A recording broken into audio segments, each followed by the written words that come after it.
ગઢડા શહેરમાં ડો.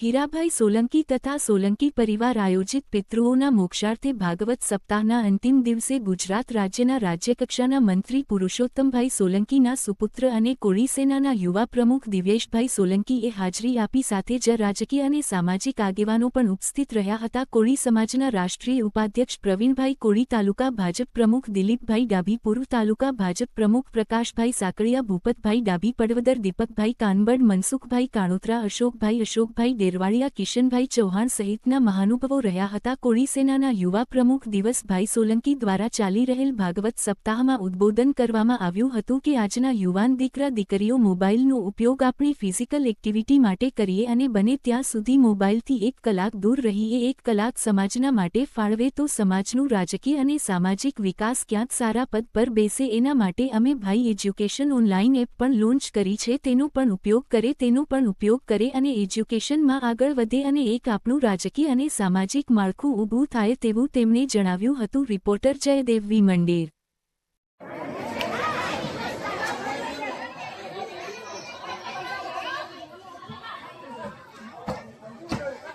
આરતીનો લાભ લીધા બાદ તમામ બહેનોને વિનંતી કે થોડી વાર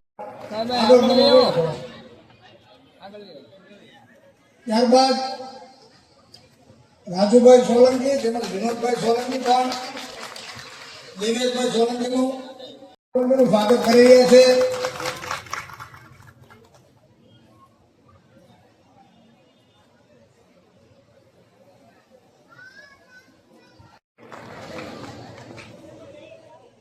ત્યારબાદ કોળી સમાજના આગેવાનો ભાઈ શ્રી ભૂપતભાઈ ડાભી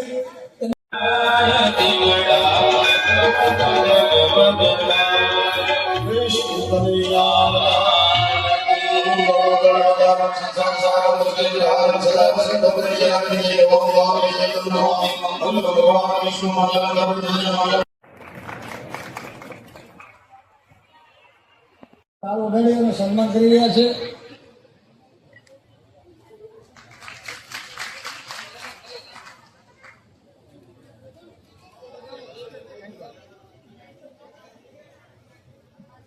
થોડી વાર ઉભા રહેજો.